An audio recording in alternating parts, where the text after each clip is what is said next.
we proceed, go ahead and like and subscribe to the channel. Hit that notification bell so that you are notified every time we drop a video, which is either going to be Monday or Friday, of course. All right, and hit us up with that super like. All right, we greatly appreciate it. And check out these mixed nuts, friends. All right, guys, these guys are super fantastic. They're available on all platforms. Check them out. You can check us out on Instagram. That's that Mixed Nuts 3000, of course. That Mixed Nuts 3000. Run it.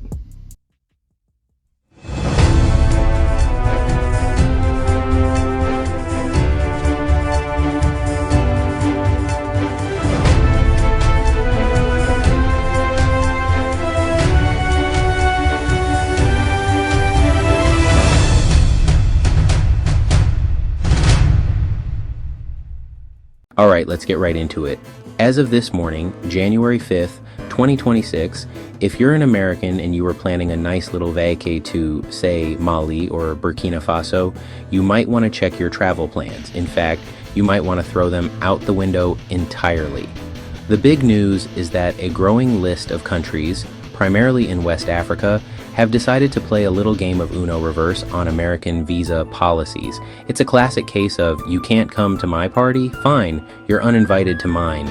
This all kicked off in the final dramatic days of December 2025 and spilled right into the new year, creating a rather spicy start to 2026 for the US State Department. So, what exactly happened? Well, the United States, under the Trump administration, decided to expand its list of countries facing travel and visa restrictions. As of January 1st, 2026, citizens from 39 different nations found it much harder to get a visa to enter the US. This wasn't some minor policy tweak, it was a major diplomatic move. So you're probably hearing this term reciprocal ban thrown around a lot. What does it even mean? Let's break it down. Imagine you tell your friend they can't borrow your car anymore. The very next day you can no longer borrow their lawnmower. That, my friends, is reciprocity. In the world of diplomacy, a reciprocal ban is a tit-for-tat move. It's when one country imposes a restriction on another and the second country responds by imposing the exact same restriction back. It's a way of saying the rules you apply to us will be the same rules we apply to you. It's less of a tantrum and more of a cold, calculated mirroring of policy. This isn't a new invention. Countries have used reciprocal actions for centuries, but this recent wave is particularly noteworthy. When the US announced its expanded restrictions, Mali, Burkina Faso, their governments didn't just protest, they acted. On December 30th, 2025, they announced that US citizens were now banned from entering their territories. This whole diplomatic dust-up didn't just appear out of thin air, it unfolded with the speed of a viral TikTok dance, but with far more serious consequences. The story really picks up steam in late November 2025. The catalyst, according to some reports, was a security incident involving an Afghan national on November 26th. This event appears to have fueled the push within the US government to expand its existing travel restrictions. Fast forward to late December 2025.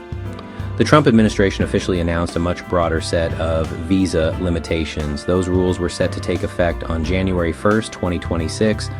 This wasn't a slow rollout, it was a sudden, sweeping change.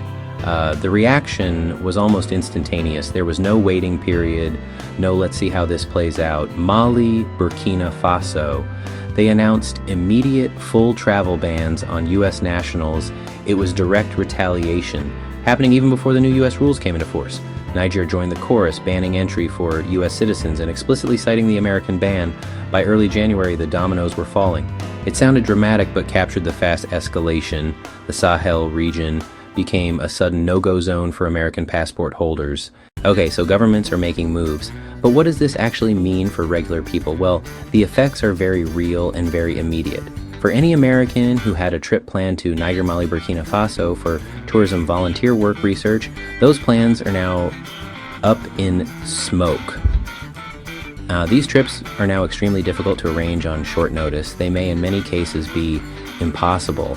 Imagine booking your dream trip to see the ancient city of Timbuktu only to be told your passport is now invalid there. Nigeria comes into the picture. Nigeria hasn't issued a reciprocal ban, but its inclusion on the U.S. restricted list is a huge deal.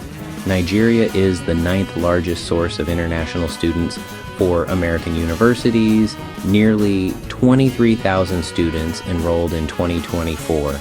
The new U.S. restrictions will block a huge number of these visas. That affects students and their families. It affects American universities that depend on tuition and cultural contributions. This cuts off a vital educational and cultural bridge, leaving thousands of bright young minds in limbo. This creates a chill in relations beyond the visa counter. It leads to more awkward handshakes or no handshakes at all at international forums, making it much harder to solve shared problems like regional security. When a few countries decide to kick out Americans, the effects don't just stop at the border. Carriers that operate routes to and from the affected nations are now facing a logistical nightmare. They may have to reroute flights, reduce frequency, or cancel services altogether. It also impacts regional connectivity, making it harder for everyone to travel. Of course, with any major international drama comes the comedy. You can bet that late-night hosts are having an absolute field day with this. Headlines like another country makes call to cancel all visas for Americans are just begging to be roasted. They sound so personal, like a jilted lover calling up to say it's over. The jokes write themselves. First we get kicked off Spotify playlists, now entire countries. What's next? Will Canada ban us from using maple syrup? While we can all have a good laugh at the absurdity of it all, the humor also serves a purpose. It makes a complex geopolitical issue accessible and highlights the strangeness of a world where your passport's power can change overnight. Beyond the jokes, there's a serious impact on non-governmental organizations and aid groups. If their American staff can't get in, projects get delayed or abandoned. Local communities that depend on this aid are the ones who suffer the most. So, after all the headlines, the bans, and the diplomatic drama, what are we left with? The main takeaway is refreshingly simple. Actions have consequences, especially on the world stage. When a powerful country like the US makes a major policy change, it shouldn't be surprised when other countries respond in kind. This wave of reciprocal bans is a powerful demonstration that diplomacy is a two-way street. International relations isn't a monologue, it's a conversation. This isn't necessarily a disaster, but it is a new reality. For the average person, the message is practical. Stay informed and be flexible. If you're an American with a passport, your world just got a tiny bit smaller, at least for now. Check the latest visa requirements from official sources and maybe buy those flexible, refundable airline tickets. Your ability to adapt to sudden changes is now your most valuable travel accessory, right up there with a good neck pillow. Often, such dramatic moves are designed to force a conversation. They can be a starting point for new negotiations, pushing diplomats to find a middle ground. The goal for everyone involved, from the governments issuing the bans to the people unable to travel, should be a return to normalcy. Rebuilding trust and reopening doors takes time and effort, but it's essential for trade, education, basic human connection. In the end, this whole episode is is a bit like a big, complicated family argument. But eventually, people have to live together. Countries, for all their posturing, still need to trade, collaborate, and coexist. While the headlines are loud and the politics are messy, the quiet work of diplomacy will continue. So keep your passport handy, but also keep a dose of patience.